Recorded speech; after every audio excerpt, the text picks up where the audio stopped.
Now comes the part that stresses the beauty of this natural phenomenon. Mark, incidentally, that whole history of literary fiction as an evolutionary process may be said to be a gradual probing of deeper and deeper layers of life.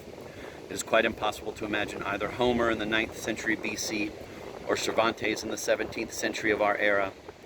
It is quite impossible to imagine them describing in such wonderful detail childbirth. The question is not whether certain events or emotions are or are not suitable ethically or aesthetically. The point I want to make is that the artist, like the scientist, in the process of evolution of art and science is always casting around, understanding a little more than his predecessor, penetrating further with a keener and more brilliant eye. And this is the artistic result. Beside himself, he hurried to the bedroom. The first thing he saw was the face of the midwife. It was even more frowning and stern. Kitty's face was not there. In the place where it had been was something that was fearful and strained distortion and in the sounds that came from it. Now comes the beauty of the thing. He fell down with his head on the wooden framework of the bed, feeling that his heart was bursting. The awful scream never paused. It became still more awful, and as though it had reached the utmost limit of terror, suddenly it ceased. Leoben could not believe his ears, but there could be no doubt the scream had ceased, and he heard a subdued stir and bustle, and hurried breathing, and her voice gasping, alive, tender, and blissful, uttered softly, "It's over." He lifted his head, exhausted, with her hands lying on the quilt, most lovely and serene. She looked at him in silence and tried to smile, and could not.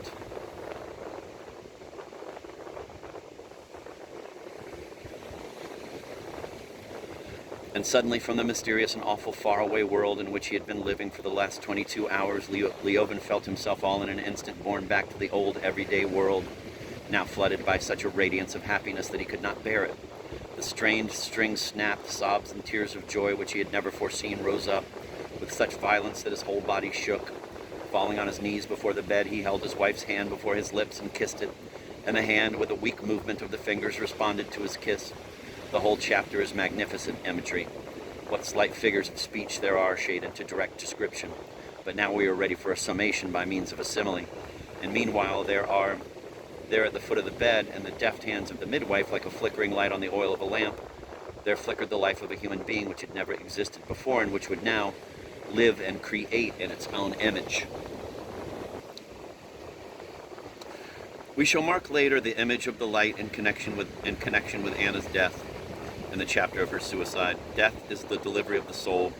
Thus childbirth and soul birth, death are expressed in the same terms of mystery, terror, and beauty. Kitty's delivery and Anna's death meet at this point. The birth of faith in Leoben. The pangs of faith in birth. The birth of faith in Leoben, the pangs of faith birth. Leoben, with big steps, strode along the high road, absorbed not so much in his tangled thoughts as in his spiritual condition, unlike anything he had experienced before. A peasant with whom he had been talking had said of another peasant that that other peasant lived for his belly, and then had said that one must not live for one's belly, but for truth, for God, for one's soul. Can I have found a solution for myself? Can my sufferings be over? Thought Leoben, striding along the dusty road. He was breathless with emotion. He turned off the road into the forest and sat down on the grass in the shade of an aspen. He took his hat off his hot head and lay propped on his elbow in the lush, fluffy woodland grass, which Mrs. Garnett has trampled upon with flat feet. It's not feathery grass. Yes, I must make it clear to myself, he thought as he followed the movements of a small green bug creeping up a blade of witchgrass. It was interrupted in its progress by a leaf of goutwort. What have I discovered? He asked himself, referring to his spiritual condition, and bending aside the leaf out of the beetle's way, and turning down another blade of grass to help it cross over onto it. What is it makes me glad? What have I discovered? I have only found out what I knew all along. I have been set free from falsity. I have found the master. But what we must mark is not so much the ideas. After all, we should always bear in mind that literature is not a pattern of ideas, but a pattern of images. Ideas do not matter much in comparison to a book's imagery and magic. What interests us here is not what Leoben thought, or what Leo thought, but that little bug that expresses so neatly the turn, the switch, the gesture of thought. We now come to the last chapters of the Leoben line, to Leoben's final conversion. But again, let us keep an eye on the imagery and leave the ideas to pile up as they please. The word, the expression, the image is the true function of literature, not ideas. At Leovin's estate, the family and the guests had been on an outing, and it's time to go back. Kitty's father and Sergei, Leovin's half-brother, got into the small cart and drove off. Storm clouds were gathering. The rest of the party hastened homeward on foot. But the storm rack, now white, then black, moved upon them so quickly that they had to walk fast to get home before the rain. The foremost clouds, lowering in this black as soot-laden smoke, moved with extraordinary swiftness over the sky. The party was 200 paces from the house. The wind of the storm was already blowing, and now every second the downpour might come. The children ran ahead with frightened and gleeful yells. Dolly, struggling as best she could with her skirts that clung round her legs, was more running than walking, her eyes fixed on the children. The men holding onto their hats strode with long steps beside her. They were just at the steps of the porch when a big raindrop fell and splattered on the rim of the iron gutter. The children ran into the shelter of the house, talking excitedly.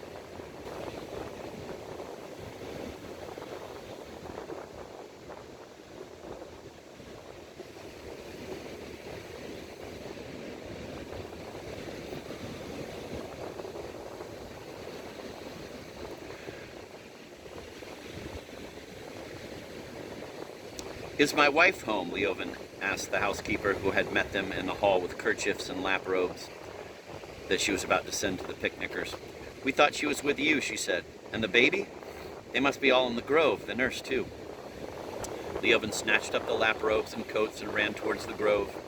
In that brief interval of time, the thunderhead had engulfed the sun so completely that the day was as dark as during an eclipse. Stubbornly, the wind tried to stop him, as though insisting on its rights. The pathetic fallacy of the wind, as on Anna's train trip, but direct imagery will now turn into a comparison. And tearing the leaves and flowers off lime trees and turning back the foliage of the white birch branches so as to reveal hideously and strangely their nakedness, the wind twisted and tossed everything to one side: acacias, flowers, burdocks, long grass, tall treetops. The peasant girls working in the garden ran shrieking into the shelter of the servants' quarters. The downpour had already flung its livid veil over all the distant forests and over half the near fields, and was rapidly swooping down upon the grove. The wet of the rain, as it spurted up in tiny drops upon touching the ground, could be smelled in the air. Bending his head and struggling with the wind that strove to snatch the wraps he was carrying away from him, the pathetic fallacy continued. Leovin was nearing the grove and had just caught sight of something white from behind an oak tree, when there was a sudden flash. The whole earth seemed on fire, and the sky seemed to split in two. Opening his blinded eyes, Leovin gazed through the thick veil of rain, and to his horror, the first thing he saw was the uncannily changed position of the green crest of the familiar oak tree in the middle of the grove. Compare the scene of the race, Vronsky feeling his changed position when his horse broke its back while jumping an obstacle in the race.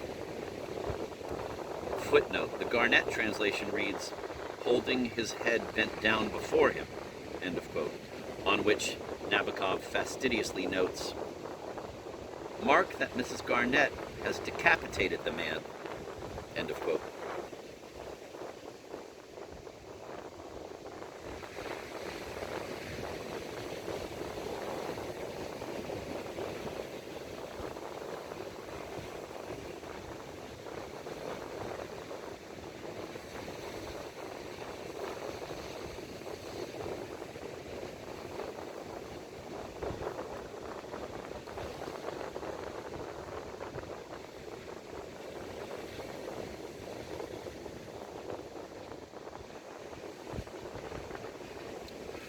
Can it have been struck? He hardly had time to think, when, moving more and more rapidly, the foliage of the oak vanished behind other trees, and he heard the crash of the great tree falling upon the others. The blaze of lightning, the sound of thunder.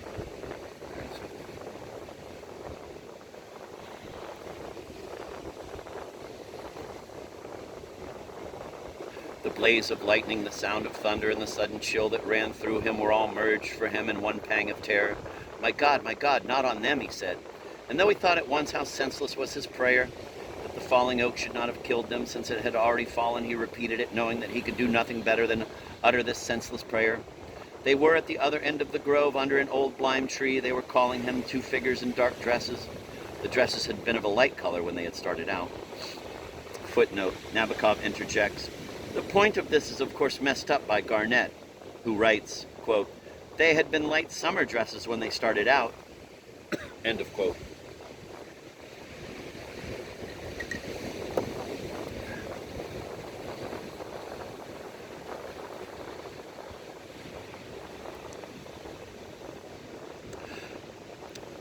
Two figures in dark dresses stood bending over something. They were Kitty and the nurse. The rain had almost stopped. It was beginning to clear up when he reached them.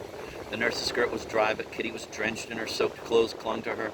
Both stood bending in the same position as when the storm broke over a baby carriage protected by a green umbrella. "Alive? Safe? Thank God," he said. His soaked boots slipped and sloshed in the puddles as he ran up to them. He was angry with his wife. They gathered up the baby's wet diapers. Wet from the rain? This is not clear.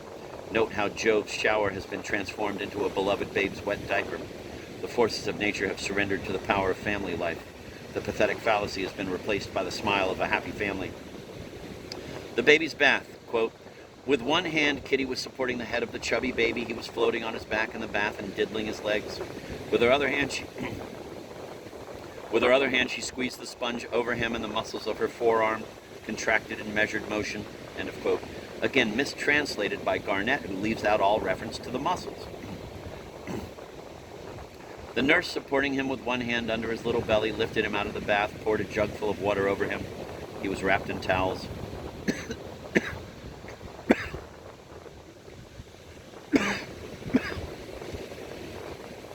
Dried, and after some piercing screams, handed over to his mother. "Well, I am glad you're beginning to love him," said Kitty to her husband when she had settled comfortably in her usual place with the baby at her breast. "You remember you said you had no feeling for him." "Really? Did I say that? Oh, I only said I was sort of disappointed." "In him?" "Not in him, but, well, in my own feeling. I had somehow expected more, some new delightful emotion, a big surprise, and then instead, disgust, pity." She listened attentively, looking at him over the baby while she put back on her slender fingers the ring she had taken off while giving the baby his bath. Tolstoy never misses a gesture.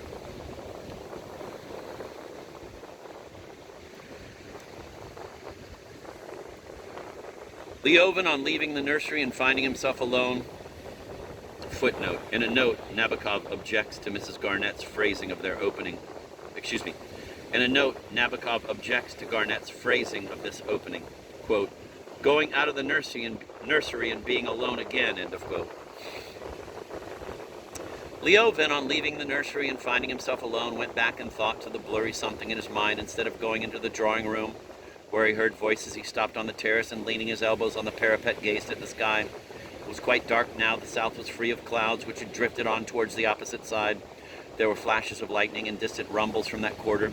He listened to the measured drip-drip from the lime trees in the garden and looked at the triangle of stars he knew so well, and the Milky Way with all its ramifications.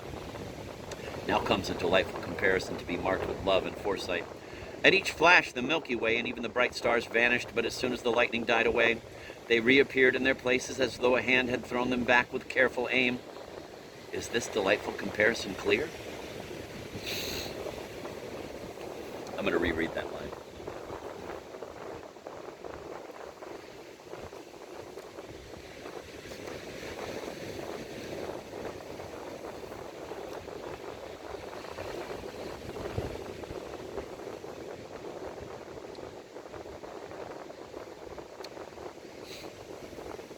He listened to the measured drip-drip from the lime trees in the garden and looked at the triangle of stars he knew so well, and the Milky Way with all its ramifications. Now comes a delightful comparison to be marked with love and foresight.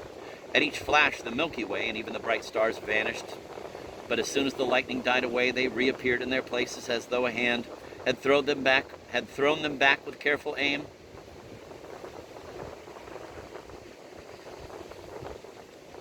Is this delightful comparison clear? "Well, what is perplexing me?" Leovan said to himself. "I am wondering about the relationship to God of all the different religions of all mankind." "But why do I bother?" "Why indeed?" murmurs the good reader. "To me, individually, personally, to my own heart has been revealed a knowledge beyond all doubt and unattainable by reason. And here am I, obstinately trying to use my reason. The question of other creeds and their relations to divinity I have no right to decide, no possibility of deciding."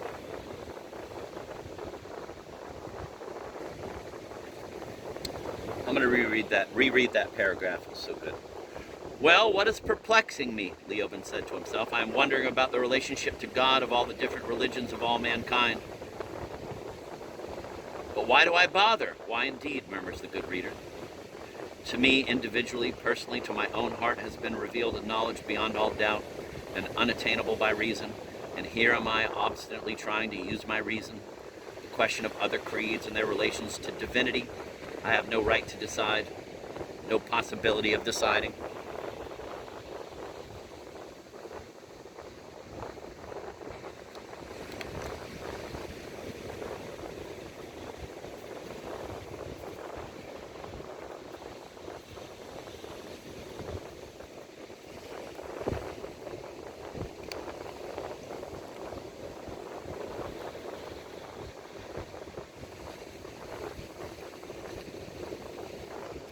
Oh, you have not gone in, said Kitty's voice all at once as she went by through the terrace on her way to the drawing room. What is the matter? She said, looking intently at his face in the starlight.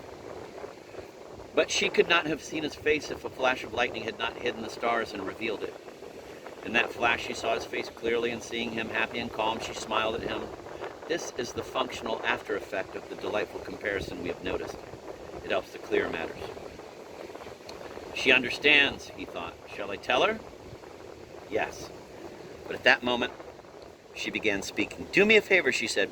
Go into that guest room. Go into that guest room and see if they have fixed it right for Sergei, his half-brother. I can't very well. See if they have put the new washstand there.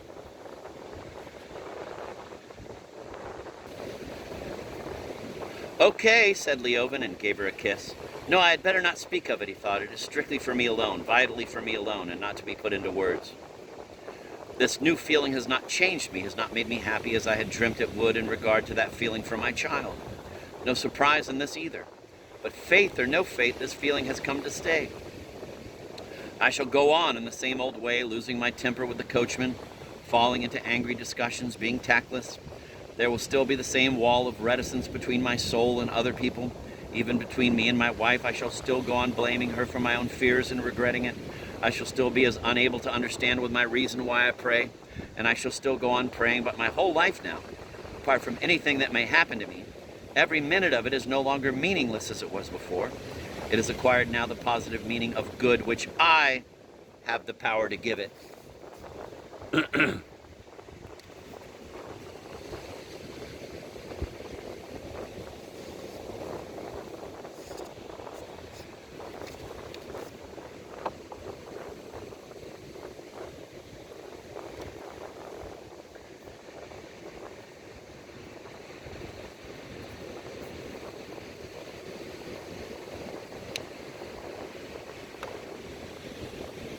I'm going to reread that.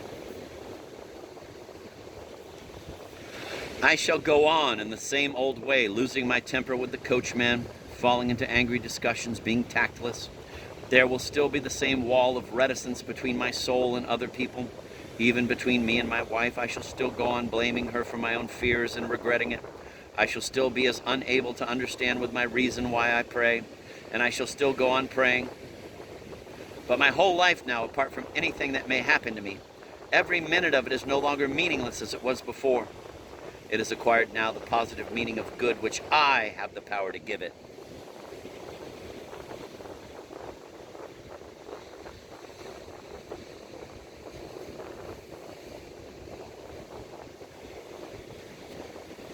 Oh, man. Thus, the book ends on a mystic note which seems to me rather a part of Tolstoy's own diary.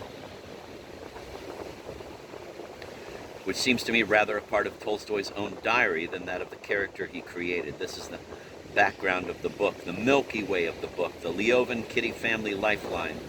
We shall presently turn to the pattern of iron and blood, to the Vronsky Anna pattern that stands in awful relief against this star-dusted sky. Shit.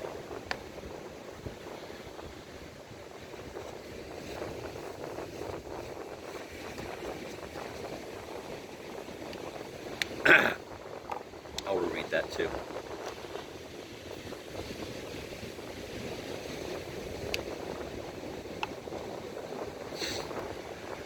Thus, the book ends on a mystic note which seems to me rather a part of Tolstoy's own diary than that of the character he created. This is the background of the book, the Milky Way of the book, the Leovan Kitty family lifeline. We shall presently turn to the pattern of iron and blood, to the Vronsky-Anna pattern that stands in awful relief against this star-dusted sky.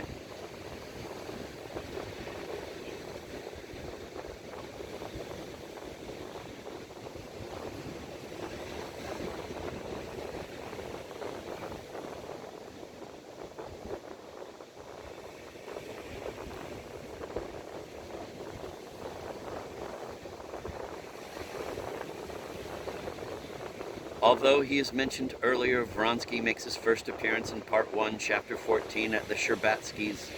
Incidentally, it is here that starts an interesting little line, the line of spiritualism, table tilting, entranced mediums, and so on, a fashionable pastime in those days. Vronsky, in a light-hearted mood, wishes to try out this fashionable fad. But much later, in Chapter 22 of Part 7, it is curiously enough, owing to the mediumistic visions of a French quack who was found patrons among Petersburg society people, it is owing to him that Karenina decides not to give Anna a divorce. And a telegram to that effect during a final period of tragic tension between Anna and Vronsky helps to build up the mood that leads to her suicide.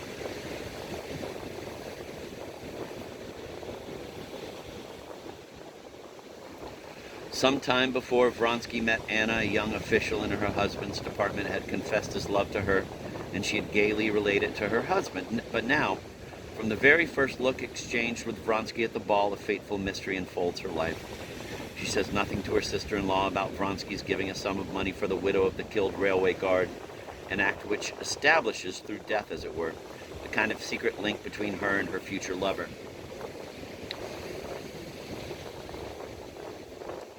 And further, Vronsky has called on the Sherbatskys. The evening before the ball, at the exact moment when Anna remembers so vividly her child from whom she is separated for the few days she has spent in Moscow, smoothing her brother's troubles. It is the fact of her having this beloved child which will later constantly interfere with her passion for Vronsky.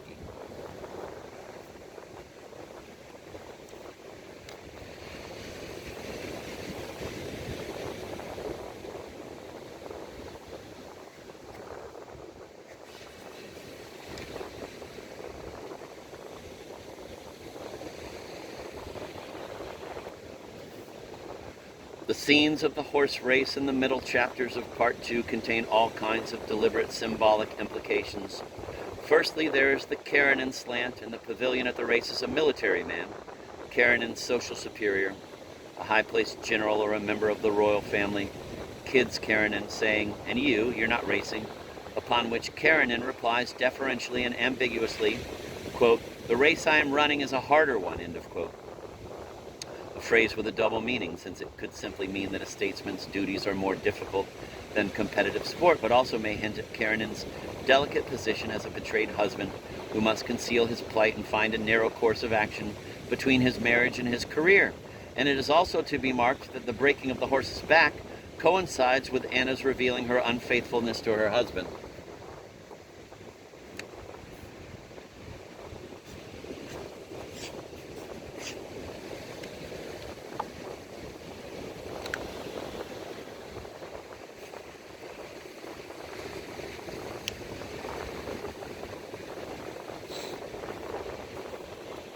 A far deeper emblematism is contained in Vronsky's actions at that eventful horse race.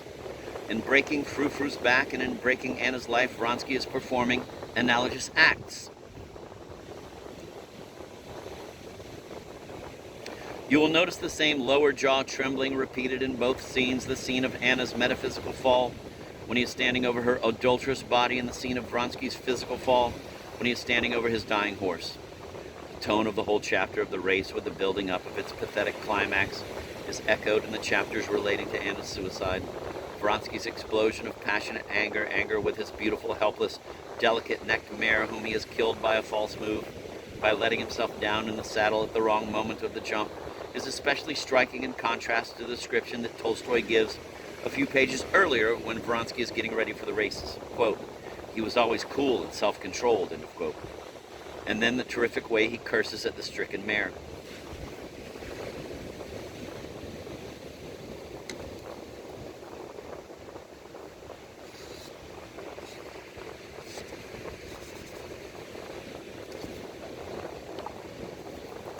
Frou-Frou lay gasping before him, bending her head back and gazing at him with her exquisite eye, still unable to realize what had happened. Vronsky tugged at his mare's reins. Again she struggled like a fish, and making the saddle flaps creak, she freed her front legs, but unable to lift her rump, she quivered all over and again fell on her side. With a face hideous with passion, his lower jaw trembling and his cheeks white, Vronsky kicked her with his heel in the stomach and again fell to tugging at the rein. She did not stir, but thrusting her nose into the ground, she simply gazed at her master with her speaking eye. Footnote. Mrs. Garnett translation. Gazed at her master with her speaking eyes, to which Nabokov adds the nose in his teaching copy. Quote, a horse can't look at you with both eyes, Mrs. Garnett. Oh, excuse me. Mrs. Garnett translates, gazed at her master with her speaking eyes, to which Nabokov adds the note in his teaching copy, a horse can't look at you with both eyes, Mrs. Garnett. Just so you see, like, the writing is really tiny. See, like, it's small enough there, but then down there, that's why I thought it was nose instead of note.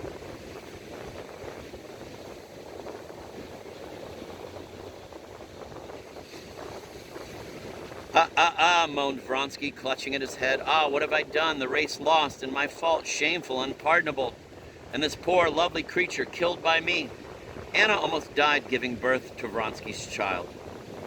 I shall not say much about Vronsky's attempt to kill himself after the scene with Anna's husband at her bedside, but it is not a satisfactory scene.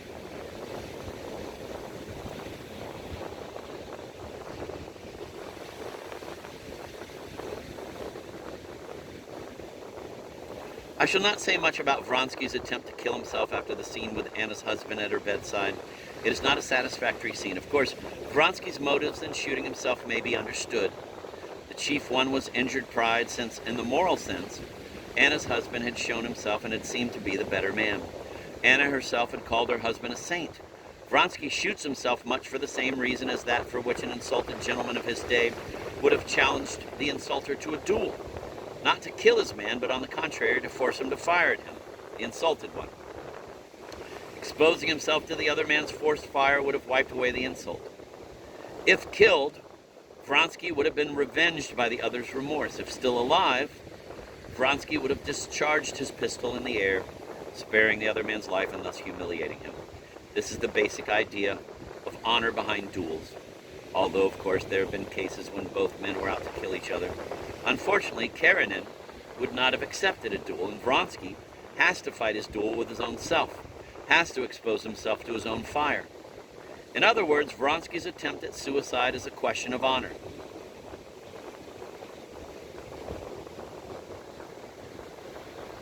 A kind of hara-kiri, as understood in Japan.